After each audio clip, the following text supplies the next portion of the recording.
रोक के दिखाए, अमित शाह रोक के दिखाए, मोहन भागवत रोक के दिखाए। मैं उस एसडीएम को मोदी से डरता नहीं हूँ ना, डरने नहीं दूंगा। अमित शाह से, मोहन भागवत से डरता नहीं हूँ ना, डरने नहीं दूंगा। छोड़ दो, पट्टा बांध लूं, पट्टा नहीं बांधूंगा। शेर पैदा हुआ हूं, शेर मरूंगा। आरएसएस के खिलाफ रहना पड़ेगा, बीजेपी के खिलाफ रहना। क्या बिगाड़ लिया अमित शाह ने? वही काम मैं आपके लिए भी करूंगा। डरो मत। इन कागज के टुकड़ों से आज से पहले कोई ट्रांसफर नहीं किया।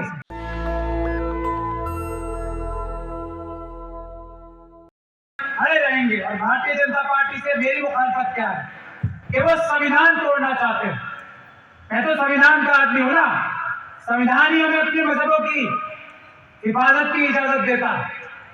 तो जब तक वो भारतीय जनता पार्टी के सामने खड़े रहेंगे, मैं उनकी हिफाजत में खड़ा रहूंगा। उनके अपने आदमी भाग गए, मैं नहीं भागा, मैं आगे भी नहीं भागूंगा। एक से बढ़कर एक समाजवादी की मलाइयां खाने वाले समाजवादी छोड़ के भाग गए। एक से बढ़कर एक कांग्रेस की मलाइयां खाने वाले कांग्रेस छोड़ के भाग गए। राहुल गांधी, क्योंकि राजीव गांधी ने मुझे पॉलिटिक्स में लाया था, मैं तो कैंपस लॉ सेंटर में प्रेसिडेंट था और मुस्लिम कम्युनिटी से होने की वजह से मैं वफादार हूं। तो राहुल गांधी को मैं जानता भी हूं और मैं ये जानता हूं कि वो एक शख्स ऐसा है जो आरएसएस से कॉम्प्रोमाइज नहीं है। ये बात की गवाही मैं दे सकता हूं। राहुल गांधी की सिर्फ उसके चारों तरफ जो लोग हैं उसकी गवाही मैं भी नहीं दे सकता। अखिलेश यादव की चारों तरफ भी आरएसएस के लोग हैं, मुझे नाम से पता है, कांग्रेस के भी और उनके भी। वो चाहेंगे तो मैं सबूत दे दूंगा। तो मैं ये कह रहा हूं, जीतने के बाद भी कौन खड़ा रहेगा ये फैसला करना आपके हाथ है। हम लोग तो कभी भी आरएसएस और बीजेपी के साथ जा ही नहीं सकते। बहुत सारे लोग जा सकते हैं, कोई भी जा सकता है। अब जीत कौन रहा है? मैं इसीलिए कह रहा था ना, ईवीएम से कौन जीतेगा? ईवीएम के बारे में पता किसे है? मेरे अलावा किसी को ईवीएम के बारे में पता हो उसे वोट दे दो। अभी फलाना ने भी कहा एक तरफा वोट दो, और मैं ये बात एससी, एसटी, ओबीसी और सिख और मुसलमान और क्रिश्चियन से कह रहा हूं, एक तरफा वोट दो, क्योंकि हम एक साथ हैं। जिसको भी दो, एक साथ वोट दो। लेकिन देखो, ये कैंडिडेट इस लायक है कि ये समझ सकता है कि मेंबर ऑफ पार्लियामेंट हो सकता है या नहीं। मेंबर्स ऑफ पार्लियामेंट की डेफिनेशन तो बताओ, ये तो बताओ कि पुलिस के पास जाके एफआईआर कैसे लिखाई जाती है, पता है किसी को? है पता? जीत के भी क्या कर लिया? 500 लोग आपके मेंबर ऑफ पार्लियामेंट हैं। किसी को पता है मेंबर ऑफ पार्लियामेंट की ताकत क्या होती है? सिर्फ 40-45 मेंबर ऑफ पार्लियामेंट को आज पता है कि मेंबर ऑफ पार्लियामेंट की ताकत क्या होती है। मैं तो मेंबर ऑफ पार्लियामेंट नहीं हूं ना। यहां भारतीय जनता पार्टी के बहुत आतंक और रंगदारी वसूली जा रही थी ना भारतीय जनता पार्टी वालों से। आशु गुप्ता के खिलाफ एफआईआर किसने कराई है? किसी में दम? पूछो बाकी कैंडिडेट से जाके, पूछो, है दम? एफआईआर की फुल फॉर्म पता है? पूछो। ये सुरेश, जिसे हमारे बच्चे को, शेड्यूल कास्ट के बच्चे को एक एसडीएम ने गोली से मरवा दिया, क्यों? वो बाबा साहब की तस्वीर लगा रहा था, शेड्यूल कास्ट था। किसी दूसरे एमपी से पूछो, ये मैं सबसे बड़ी लड़ाई मैं जो समझता हूं मेरी इनसे, जो ये लोधी साहब है ना, उनसे पूछो एससी एसटी एक्ट क्या होता है। क्या वो उस एसडीएम को चढ़ाने का दावा करते हैं? मैं दावा करता हूं भारत के संविधान से उस एसडीएम को चढ़वाऊंगा। रोक के दिखाए, अमित शाह रोक के दिखाए, मोहन भागवत रोक के दिखाए, मैं उस एसडीएम को चढ़वाऊंगा। ये मेरी गारंटी है। उसने सुरेश को गोली मरवाई और मैं उसे फांसी चढ़वाऊंगा इसी भारत के संविधान से। पूछो जो यादवों और मुसलमानों के बीच में लड़ाई कराने के लिए जो आज भी और कल भी सुप्रीम कोर्ट और मौलाना मुझसे नाराज है, सब नाराज हैं कि अपनी कैंपेनिंग नहीं कर रहे। ये मथुरा मस्जिद छोड़ के मैं कैंपेनिंग करूंगा, लाल है मेरी शक्ल पे, 2 वोट किसी को भी देना है, लेकिन मैं मथुरा मस्जिद नहीं छोड़ूंगा। दो आप किसी को भी वोट, मैं सुरेश को नहीं छोड़ूंगा। दो किसी को भी वोट दो, जाओ। आज तक वोट दिए हैं, नाली में डाले, आज भी दो और शहीद कराओ हम जैसे लोगों को। बहुत खुश हो गए आप लोग। दो क्या चाहते हैं उस कैंडिडेट से, वो सब मैं दूंगा। पूछो क्या यूसुफ नूर ने दिया है, उससे ज्यादा मैं दूंगा। पूछो। सिर्फ मोदी से डरता नहीं हूं ना, डरने नहीं दूंगा। अमित शाह से, मोहन बाबू से डरता नहीं हूं ना, डरने नहीं दूंगा। ये गारंटी मेरी है। पूछो उनसे, अपने कैंडिडेट से, क्या एक कांस्टेबल आ जाए, जो इंसान एक कांस्टेबल के आने से मेरे ऑफिस में भाग के आता था, क्या आप लोगों की हिफाजत करेगा? पूछो, पूछो। और मैं गारंटी देता हूं, अगर आजम खान साहब, ये देखिए उन्होंने अच्छे काम किए हो सकते हैं, बुरे काम किए हो सकते हैं, आज वो मजलूम है। और मैं दावा करता हूं, मुझे वकील अगर मैं होता, आजम साहब को बाहर लाने में मैं 3 महीने का टाइम देता हूं। दुनिया एक कर दूंगा, आजम खान साहब को बाहर लाऊंगा और तुर्कों के लिए। आज तक मैं कौन सा केस हारा हूं? 50 वकील के, मुझे क्यों नहीं किया?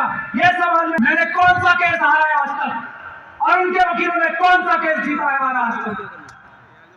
इसराइली एम्बेसी बॉम्ब ब्लास्ट का केस हो, जर्मन बेटी बॉम्ब ब्लास्ट का केस हो, कौन सा मुश्किल से मुश्किल केस में हारा हूं? तो आजम खान साहब के लिए मुझे वकील नहीं बनना चाहिए?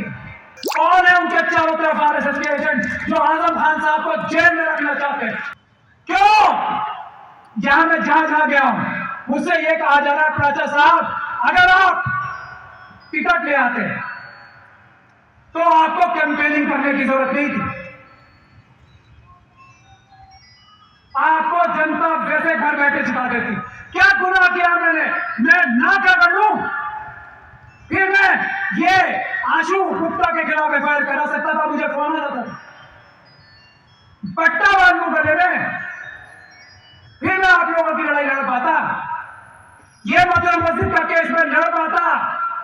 बताओ, लड़ पाता क्या?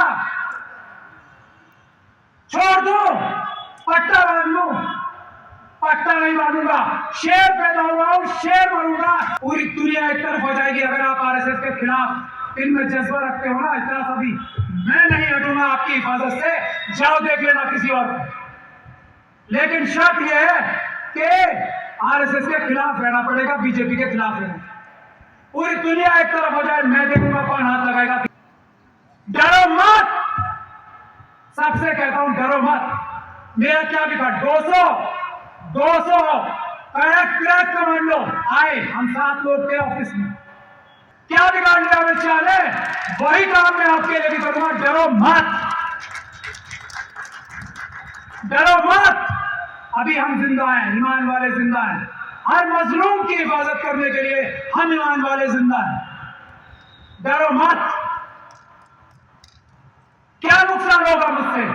मेरे से फायदा ही फायदा, और जो कैंडिडेट दिया उससे नुकसान ही नुकसान। क्या वजह है बताओ? और ये सवाल मैं आपसे भी पूछता हूं, नहीं पूछ सकते? क्यों नहीं पूछ सकते?